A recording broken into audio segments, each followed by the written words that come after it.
aan kulaylkiisa la arag dambaskiisa lagama leexdo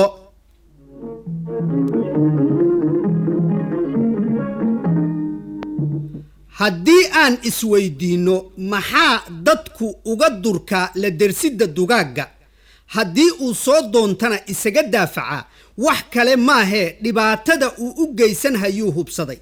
daad soo rogmadayse maxaa la isaga moosaa cadow soo duulayse maxaa loola diriraa maxaase cudur dilaacay daawo loogu dabbiyaa ciddii uu ku degana loo takooraa jawaabtu waa un dhibaatada ka dambaysa shidooyinkaasoo lagu dadaalayo xeeladihii looga siraad kori lahaa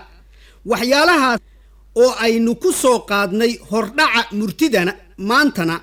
waxaa dabuubanaysa mahmaahdan fasiraadeedu tahay dabku inuu oogada daaro waxaa loo diidaa waxyeeladiisa la og yahayoo hadde waaba dab dadkuna waa yaqaan soomaaliduna waxay ku bixisay mahmaahdan digtoonida laga qabo middaas oo dabeecada dadka ku dureersatay haddii la arko dambas meel yaal inaan lala dul marin addin aan sidan wax gubashada daafaca si aanay ugu dagmin dhuxul dambas huwan murtida dulucdeeduna intaas kama durursana oo waa in la sii odoroso xeeladii ay khatalaadi ka dambayso waana meeshii uu ka lahaa gabyaagii Soomaaliyeede dabinkaboodka ahaa Faarax Nuur booraan afkii laga qafilay qabarna hooseeyo doqon baa halkii lagu qatali qoorta soo dhigane maanaa midiyo lay qarshaa laygu qali doono dab aan kulaylkiisa la arag dambaskiisa lagama leexdo qof walbow aqoontaa hadalowse quluudaay murtidaani xaqiiqadii waxay u aqrinaysaa cashar qaaya leh intii ay ku nooshahay dhimbiil qiiro wadaninimo ahi oo balqabso haddii kii xilka qaranka qoorta loo suraa inta uu ka baqo ciqaabta ilaahay iyo uqubo uu ka galo bulshada uu qaybiyaha u yahay uu xaqa u sooro qofkii xaqdarro wax ku qaata ama dhagar qusuriya haddii kale bareer cid u qoomana aanu u qalbi dabcine qaynuunka la tiigsado haddiise